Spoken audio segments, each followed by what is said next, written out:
संत शिरोमणि आचार्य गुरुवर श्री विद्यासागर जी महाराज की जय। और हम योग प्रणेता पूज्य मुनि श्री प्रणम्य सागर जी महाराज की जय। ओम अरहम नमः।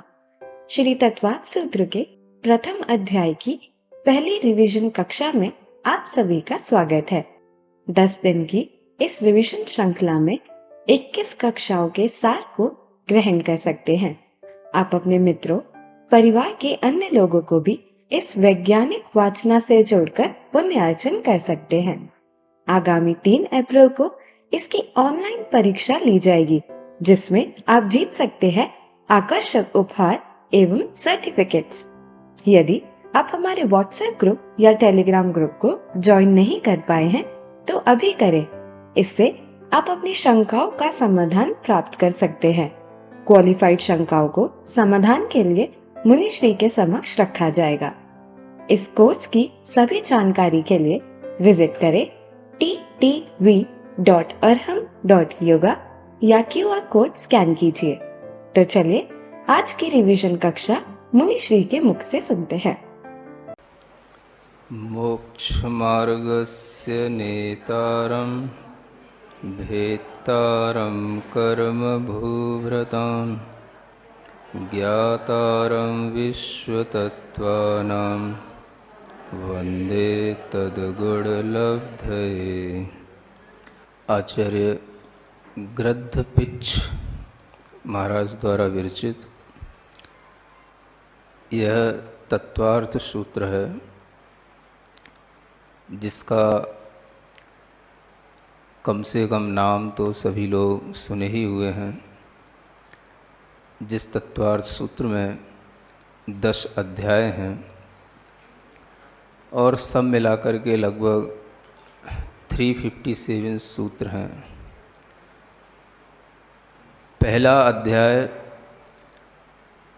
जिसमें कि 33 सूत्र हैं, पहला अध्याय जहाँ से कि ज्ञान की शुरुआत होती है, मोक्ष मार्ग की शुरुआत होती है। और इस प्रथम अध्याय का जो प्रथम सूत्र है वह सम्यक दर्शन ज्ञान चारित्राणि मोक्ष मार्ग यह कहा गया है।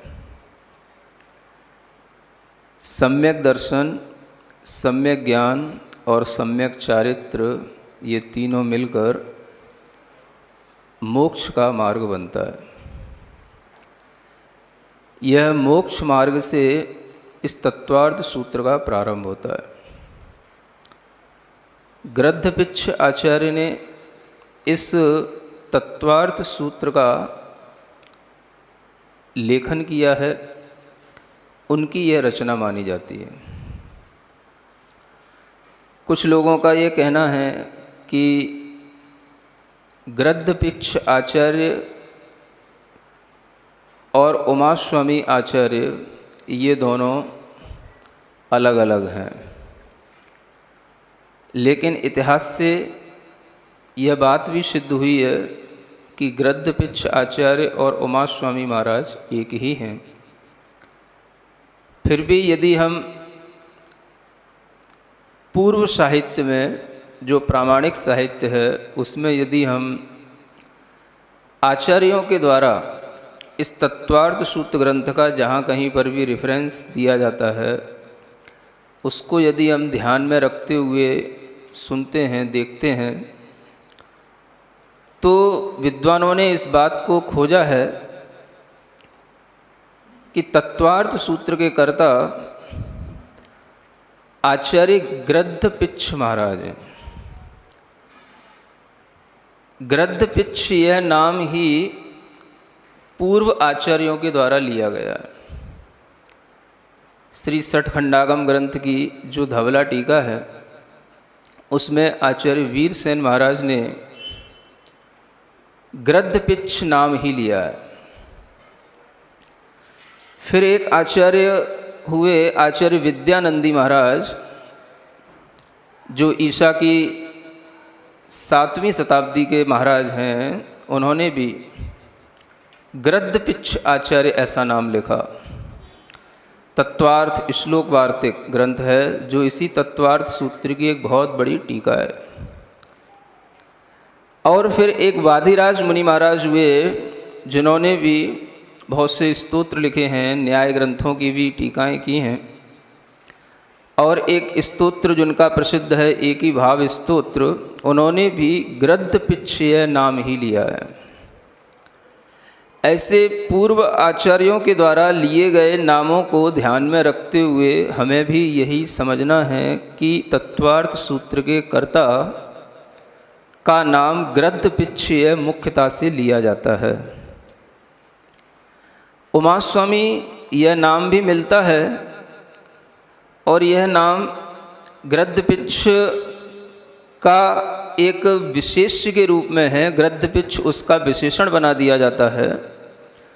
लेकिन वस्तुतः अगर हम देखें तो जो पूर्व आचार्यों ने तत्वार्थ सूत्रकर्ता का नाम लिया है वह है गृद्धपिच्छ ही लिया है। यह हमें ध्यान में रखना है। इतनी बात को ध्यान में रखते हुए अब हम सूत्र पर कुछ विचार करेंगे। सूत्र में मोक्ष मार्ग बताया जा रहा है। सबसे पहला सूत्र है प्रथम अध्याय का, और उसमें सर्वप्रथम चर्चा की कि हम आपको मोक्ष का मार्ग बताने वाले हैं। इसकी उत्थानिका बनाते हुए आचार्य पूज्यपाद महाराज ने सर्वार्थ सिद्धि में ऐसी भूमिका बनाई है कि कोई भव्य जीव किसी रम्य स्थान पर, जहाँ पर कि एक आचार्य परमेष्ठी विराजमान हैं, उनके पास पहुँचता है और पहुँच कर के उनसे प्रश्न करता है, किन्नु खलु आत्मने हितम, आत्मा का हित किसमें है? तो वो कहते हैं मोक्ष, मोक्ष में ही आत्मा का हित है। फिर पूछा जाता है कि मोक्षस्य मार्ग है किम, मोक्ष का मार्ग क्या है? तो वह बताना शुरू करते हैं कि ये सम्यक दर्शन ज्ञान चारित्राणी मोक्ष मार्ग है। इस तरह की एक भूमिका भी हमें पढ़ने को मिलती है, जो आचार्य सर्वार्थ सिद्धि में सर्वप्रथम ये जो टीका लिखी गई तत्वार्थ सूत्र की, उसमें लिखते हैं। ये बात सिद्ध होती है कि किसी भव्य जीव के निमित्त से ही इस तत्वार्थ सूत्र की रचना हुई है। और आगे के कुछ और विद्वानों ने उस भव्य जीव का नाम भी लिखा है। अब उसका उल्लेख उन्हें कहाँ से मिला ये नहीं कहा जा सकता। कन्नड़ ग्रंथों में एक कन्नड़ी टीका है बालचंद्र जी, उन्होंने जो लिखा है उसमें एक सिद्धैया नाम लिखा हुआ है। एक श्रुतसागर सूरी हुए हैं, उन्होंने एक भव्य जीव का नाम लिखा है, वह द्वयाक करके लिखा है। सत्य क्या है नहीं कहा जा सकता, लेकिन इतना जरूर है कि कहीं ना कहीं इस घटना के पीछे, इस तत्वार्थ सूत्र की रचना के पीछे किसी भव्य जीव की प्रच्छना जुड़ी हुई है। लेकिन जब हम इससे भी आगे और थोड़ा सा देखते हैं आचार्य अकलंक महाराज को, जिन्होंने सर्वार्थ सिद्धि के बाद में एक तत्वार्थ राजवार्तिक ग्रंथ करके रचना की, यही तत्वार्थ सूत्र की टीका, तो उसमें वह ऐसा कुछ भी उल्लेख नहीं करते हैं। उसमें वो सीधा सीधा शुरू करते हैं, श्रेयो मार्ग प्रतिपित्सा आत्मद्रव्य प्रसिद्ध है।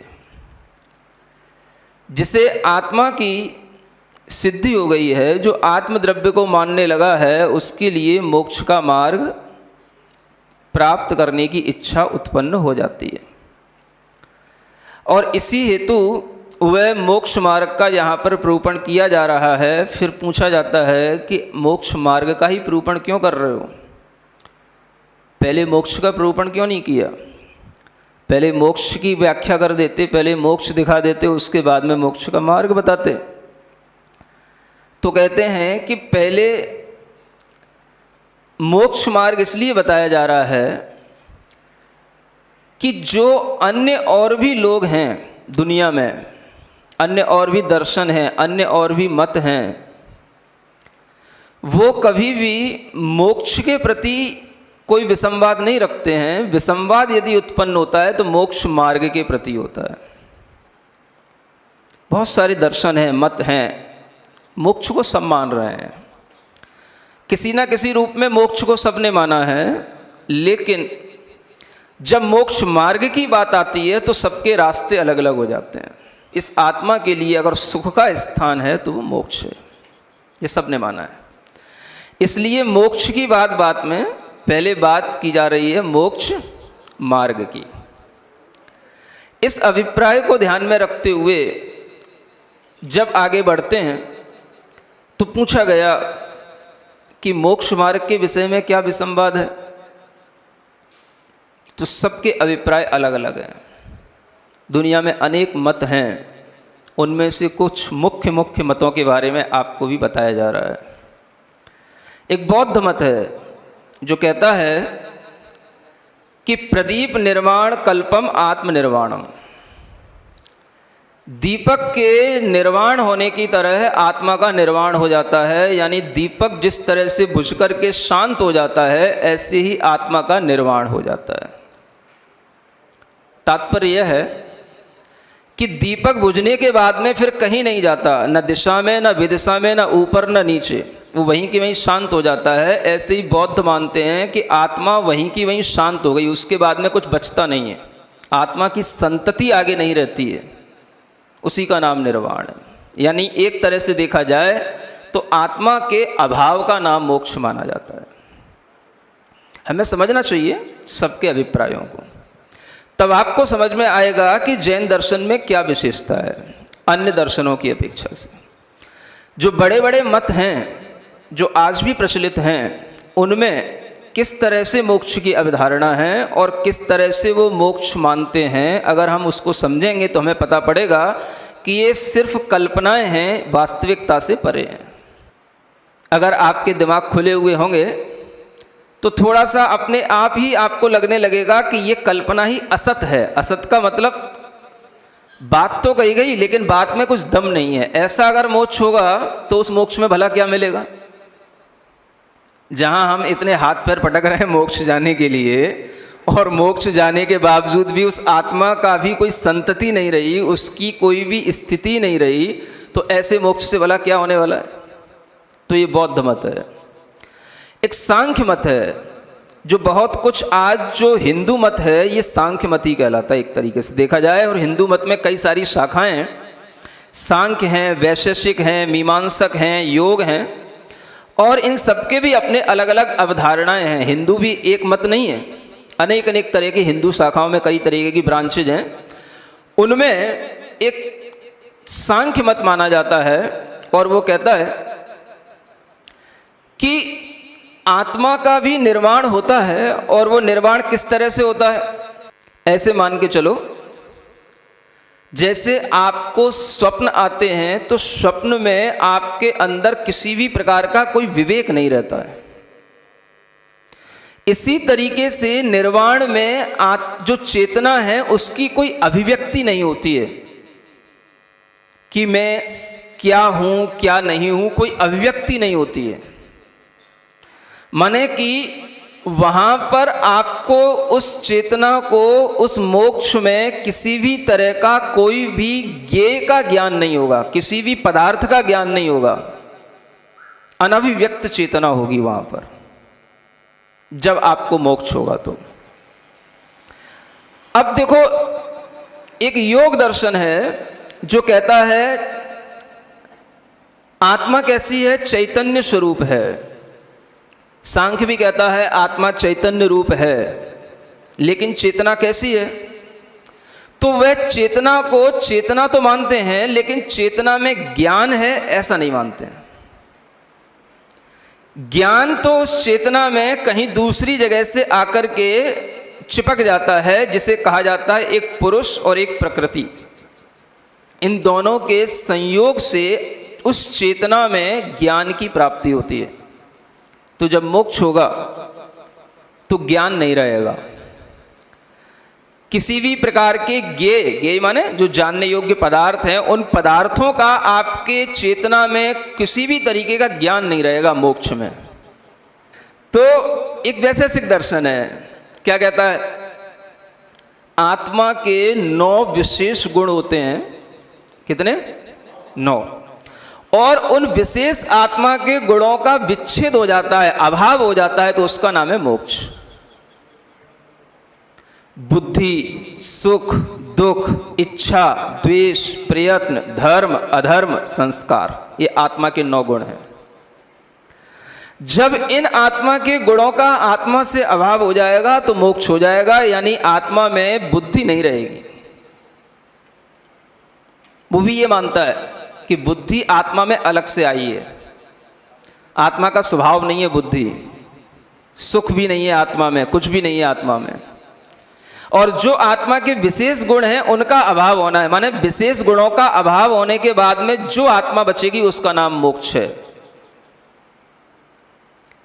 आप सोचें, विचार करें कि कोई भी वस्तु जो होती है, अगर उसकी हम विशेष गुणों का अभाव कर देंगे तो वस्तु ही नहीं बचती है। क्योंकि कोई भी पदार्थ में विशेष भी होगा तो सामान्य होगा, विशेष कभी भी सामान्य के बिना नहीं होता और सामान्य कभी भी विशेष के बिना रह नहीं सकता। तो विशेषता से रहित कोई भी वस्तु सामान्य रूप में भी रह नहीं सकती है। समझ में आ रहा है? कुल मिलाकर के हमें तो ऐसा लगता है जितने भी लोगों ने मोक्ष माना है, सबने मोक्ष में ज्ञान नहीं माना है। ज्ञेय का ज्ञान आत्मा में और ज्यादा हो जाता है, ऐसा नहीं माना है। और सबने जो भी मोक्ष माना है उसमें एक ऐसी अवस्था मान ली है कि जिसमें हमें कुछ आत्मा की अभिव्यक्ति होती सी नहीं है। समझ आ रहा है? इस अवस्था का नाम मोक्ष कहा जा रहा है। बुद्धि से रहित, ज्ञेयों के आकार के ज्ञान से रहित शून्य अवस्था का नाम मोक्ष मानते हैं लोग। सुन रहे हैं? लेकिन आपके यहाँ मोक्ष कैसा है? जैनों के यहाँ मोक्ष कैसा है? हैं? बहुत ही विशिष्ट है। लड्डू सरीखा मीठा है, जब भी तो लड्डू चढ़ाते हैं, किसी का मोक्ष हो जाता है तो है? भरा हुआ है लड्डू की तरह, आत्मा के गुणों से भरा हुआ है, ज्ञान से भरा हुआ है। यानी आत्मा का मोक्ष होने पर ज्ञान तो और कई गुना बढ़ जाता है, और ये जो हमारा सामान्य ज्ञान है इससे भी विशिष्ट ज्ञान हो जाता है, और उस ज्ञान में सारा लोक झलकता है, अलोक झलकता है। ऐसा विशिष्ट ज्ञान उस आत्मा के अंदर आता है, उसका नाम मोक्ष है। न मोक्ष में ज्ञान का अभाव हो जाता है, न मोक्ष में अस्तित्व का अभाव हो जाता है, न मोक्ष में सुख का अभाव हो जाता है, बल्कि ये चीजें तो और ज्यादा अभिव्यक्त हो जाती हैं। ज्ञान केवल ज्ञान बन जाता है, सुख अनंत सुख के रूप में हो जाता है। तो मोक्ष में जहां पर आत्मा का अस्तित्व इस रूप में हो, ऐसे मोक्ष की यदि इच्छा हो, ऐसे मोक्ष के अनंत सुख की इच्छा हो, जो मोक्ष में मिलने वाला सुख है वो बिल्कुल अनाकुल सुख है, निराकुल सुख है, ऐसे निराकुल सुख की इच्छा हो तो कोई मोक्ष मार्ग बताया जाए। मोक्ष में क्या है आखिर, क्यों हम मोक्ष जाना चाहते हैं? तो सबसे पहली जो चीज है वो ये है कि हमें पहले पता हो कि सुख वास्तव में है कहां। क्या हम सुख के लिए मोक्ष प्राप्त करते हैं? तो आपके मन में भाव आएगा, सुख मिलेगा? हाँ, सुख मिलेगा। कैसा मिलेगा? बहुत अद्भुत मिलेगा। कैसा अद्भुत? जो यहां पर आपको अपने मन से, अपनी इंद्रियों से, बाहर इंद्रियों के विषयों से जो नहीं मिल रहा है, उससे कुछ अद्वितीय तरीके का, अद्भुत तरीके का सुख है वो। कैसे पता पड़ेगा कि वो अद्भुत है? आप ये सोचने की कोशिश करो कि आखिर आदमी यहां पर वस्तुतः देखा जाए तो क्या चाहता है? ज्ञान चाहते हो? क्या चाहते हो बताओ? जीव की इच्छा शक्ति कहां जाती है? जीव क्या बार बार प्राप्त करने की इच्छा करता है? अगर आप बारीकी से विचार करेंगे तो आपको पता पड़ेगा कि जीव न तो ज्ञान चाहता है, न कोई भोग चाहता है, न कोई इच्छाओं की पूर्ति चाहता है। जीव कुल मिलाकर के सुख चाहता है। और सुख भी कैसा चाहता है? दुख ना हो उसमें। समझ में आ रहा है? कैसे भी मिले सुख मिले। आप कह रहे हो कि हम ज्ञान चाहते हैं, जब तक ज्ञान मिलेगा आप ज्ञान लेते रहोगे। ज्ञान भी तब तक जब तक कि उस ज्ञान से हमें सुख मिल रहा है या ज्ञान से हमें कोई सुख की इच्छा पैदा की जा रही हो, तब तक वो ज्ञान अच्छा है। लेकिन जैसे ही हमारे बैठने उठने, खाने पीने, सोने, इन सब क्रियाओं में जैसे ही हमें उनकी याद आएगी तो हमारा सब ज्ञान व्यान अलग धरा रह जाएगा। समझ आ रहा है? इसलिए ज्ञान की भी कोई इच्छा नहीं करता। ज्ञान की इच्छा करने का मतलब है हमेशा जागृत रहना, क्योंकि ज्ञान कब मिलेगा? जब आप जागृत रहोगे, जागते रहोगे। रात भर जागते रहोगे, एक रात जाग लोगे, दूसरी रात भी जागते रहोगे सोओगे नहीं। सोने का मतलब क्या है? आप जानते हो कि सोने में हमारा ज्ञान काम करता है? कुछ नहीं, बिल्कुल अचेतन से हो जाते हैं, जड़वत पड़े रह जाते हैं, लेकिन फिर भी हम जानबूझ करके सोने की तैयारी करते हैं और सोते हैं। फिर ज्ञान की इच्छा कहां हुई? समझ में आ रहा है? इसलिए आदमी को ज्ञान भी नहीं चाहिए। चाहिए क्या? सुख चाहिए। जैसे मिले तैसे, खाने से मिले तो, सो करके मिले तो, मर करके भी मिले तो क्या चाहिए? सुख चाहिए। तभी तो आदमी सुसाइड करता है, दुख सहा नहीं जाता उससे। तभी तो वो दुख को नष्ट करने के लिए कि भाई अब ये दुख हमसे सहन नहीं हो रहा, अब ये दुख चला जाए, चाहे भले ही ये संसार चला जाए, पर्याय चली जाए, लेकिन वो मरता है। मरना किसके लिए? सुख के लिए ही मरता है वो। इसलिए सबसे ज्यादा चाहत की चीज हमारे अंदर होती है तो क्या होता है? सुख। इतना पहले कंफर्म कर लो, है ना? क्या चाहते हैं हम?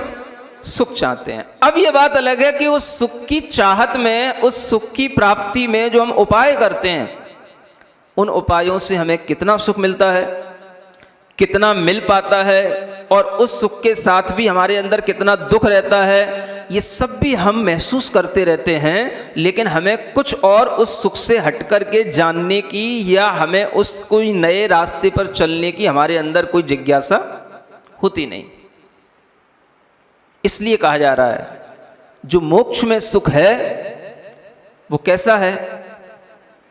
तो आचार्य कहते हैं निराकुलत्वैक लक्षणम ही सौख्यम। सुख का अगर कोई लक्षण है तो निराकुलता है। निराकुलता का मतलब सुख के लिए भी किसी भी प्रकार की तड़फन नहीं। अरे भाई, सुख की प्राप्ति में भी और सुख के समय पर भी तड़फन हो तो फिर सुख काहेगा?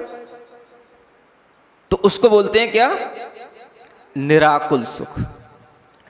तो कुल मिलाकर के हम कभी कभी ये रियलाइज तो करते हैं कि सुख है तो निराकुलता में है, लेकिन वो निराकुलता भी एक तरह से आकुलता की कमी होती है। परफेक्ट जो निराकुलता होती वो नहीं मिलती अपनी। समझ में आ रहा है? जो बहुत ज्यादा आकुलता है, बहुत ज्यादा आकुलता है, उसमें कमी हो गई। मान लो आपको बहुत भूख लगी थी, बहुत भूख लगी थी, आपने भोजन कर लिया तो शांति हो गई। क्या हो गई? वो आकुलता कम हो गई। ऐसा नहीं है कि आकुलता मिट गई। मिट जाती तो दोबारा भूखी नहीं लगती समझ आ रहा है? मिटी नहीं वो, उस समय पर वो आकुलता बुझ गई, थोड़ी देर के लिए शांत हो गई, तो हम उसको क्या समझ लिए? निराकुल हो गए, है ना? लेकिन वो भी निराकुलता कोई 100% नहीं है। बस इतना है कि पहले बहुत थी, अब थोड़ी सी कम हो गई, है ना? तो निराकुल क्या चीज होगी? अब ये विचार करने की बात है। जहां पर कुछ भी करना ना हो और पूर्ण शांति, पूर्ण संतुष्टि, पूर्ण सुख की अवस्था हो, उसका नाम है निराकुलता। उसको बोलते हैं सुख। वो सुख कहां मिलेगा? कहां मिलेगा? मोक्ष में। मोक्ष कैसे मिलेगा?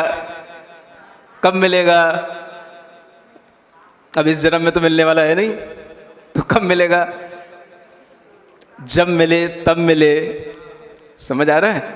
लेकिन हम जान तो लें, अपने अंदर इस बात का निर्णय तो कर लें कि संसार का कोई भी सुख निराकुल सुख नहीं है। निर्णय कर लो पहले। हाँ, अब इतना बड़ा मोक्ष की बात करें और हम मोक्ष मार्ग तो सब बता दें और आपको पता ही ना हो कि मोक्ष में होता क्या है, मोक्ष के सुख के प्रति कोई लालसा ही ना हो, तो मोक्ष मार्ग की भी निरूपणा करने से मतलब क्या निकलेगा? इसलिए पहला अध्याय मोक्ष मार्ग, उसको जानने के लिए उपाय ये सब तो आपके बाद में होंगे। पहले ये निर्णय तो हो जाए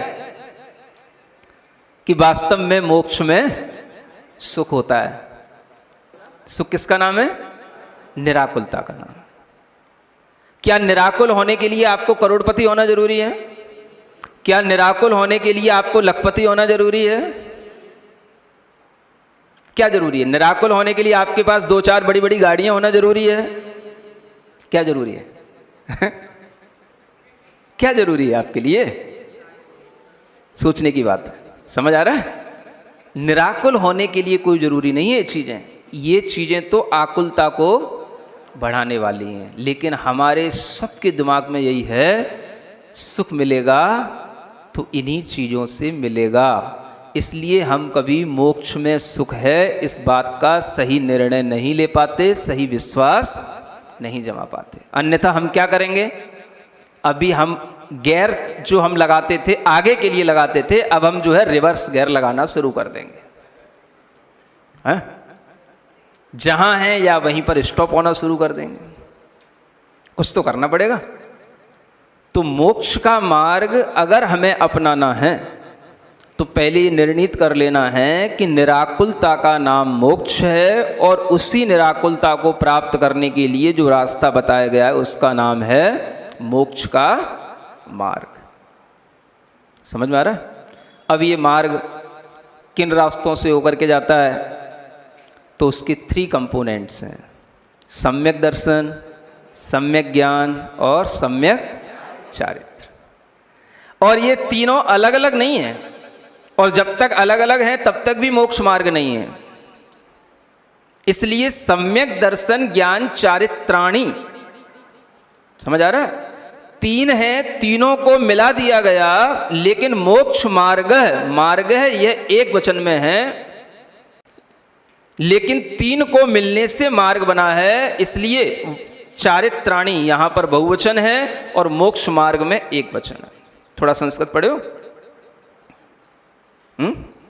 एक वचन बहुवचन तो पढ़े ही होगे, बस इतना ही बहुत है। क्या करना?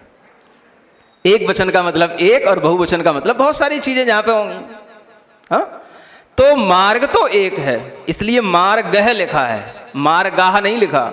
जैसे राम है रामौ रामा, मार्ग है मार्गौ मार्गा, तो मार्गा नहीं लिखा। बहुत से मार्ग नहीं है, मार्ग तो एक है। लेकिन वो कैसे बन रहा है? 3 चीजों के मिलने से बन रहा है: सम्यक दर्शन, ज्ञान और चारित्र। आपके दिमाग में वो प्रश्न बना रहना चाहिए कि जब मुनि महाराज किसी के घर पर आहार करने पहुंचे थे तो उन्होंने उसके आगे सम्यक शब्द क्यों जोड़ा? क्या दर्शन ज्ञान चारित्री मोक्ष का मार्ग नहीं हो जाता? लेकिन उन्होंने उसके आगे एक सम्यक शब्द जोड़ा, समीचीन। समझ आ रहा है? सम्यक शब्द ये प्रशंसा के अर्थ में आता है, समीचीनता के अर्थ में आता है, शुद्धि के अर्थ में आता है, सही के अर्थ में आता है। और दर्शन से मतलब यहां पर देखना नहीं है, दर्शन का मतलब यहां विश्वास करना है, श्रद्धान करना है, टू बिलीव। सही तरीके से बिलीव करना सही चीज पर, इसका नाम क्या है? सम्यक दर्शन। जब सम्यक दर्शन है तो सम्यक ज्ञान है। कैसे सम्यक ज्ञान है?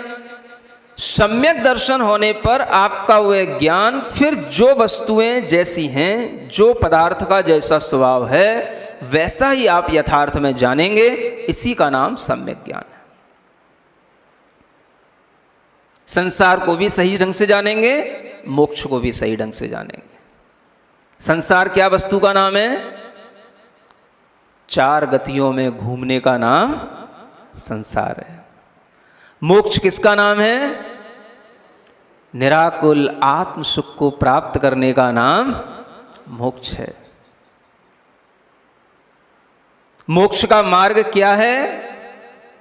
सम्यक दर्शन ज्ञान चारित्र मोक्ष का मार्ग है। संसार का रास्ता क्या है? मिथ्या दर्शन, मिथ्या ज्ञान, मिथ्या चारित्र ही संसार का मार्ग है। सब चीजों को सही सही ढंग से जानोगे। कोई छोटा भी जीव है, कोई बड़ा भी जीव है, आप जानोगे ये कौन सी इंद्री का जीव है, किस गति का जीव है, इसके पास में क्या क्या पर्याप्तियां हैं, क्या क्या प्राण हैं, क्या इसका ज्ञान है, क्या इसका सुख है, ये सब जानने में यथार्थ रूप से आने लग जाता है। उसका नाम क्या है? सम्यक ज्ञान। तो मोक्ष का मार्ग तब पता पड़ेगा जब आपके अंदर सम्यक ज्ञान आएगा। तो सम्यक ज्ञान किसका नाम है? जो चीजें जैसी हैं उन्हें वैसा ही जानो। संसार को भी, मोक्ष को भी, जीव को भी, अजीव को भी, जो जैसा है उसको यथार्थ में वैसा जानने का नाम सम्यक ज्ञान है। और सम्यक चारित्र क्या है? जब सम्यक ज्ञान हो जाए तो अब अपने दुख को दूर करने के लिए जो हम क्रिया करेंगे, जो हम आचरण करेंगे, उसका नाम है सम्यक चारित्र। किसको दूर करने के लिए? संसार के दुख को दूर करने के लिए, संसार की आकुलताओं को दूर करने के लिए अब जो हम क्रिया करेंगे, चारित्र लेंगे, वो उस ज्ञानवान जीव का क्या कहलाता है? सम्यक चारित्र कहलाता है। समझ में आ रहा है? जब ये तीनों चीजें एक साथ होंगी तब कहा जाएगा हाँ ये मोक्ष मार्ग पर है, ये मोक्ष मार्ग का मार्गी है, ये मोक्ष मार्ग का पथिक है। तीनों चीजें होनी चाहिए। सुन रहे हो? तो तुम्हारा तो नंबर कहीं से कहीं तक है ही नहीं मोक्ष मार्ग में है।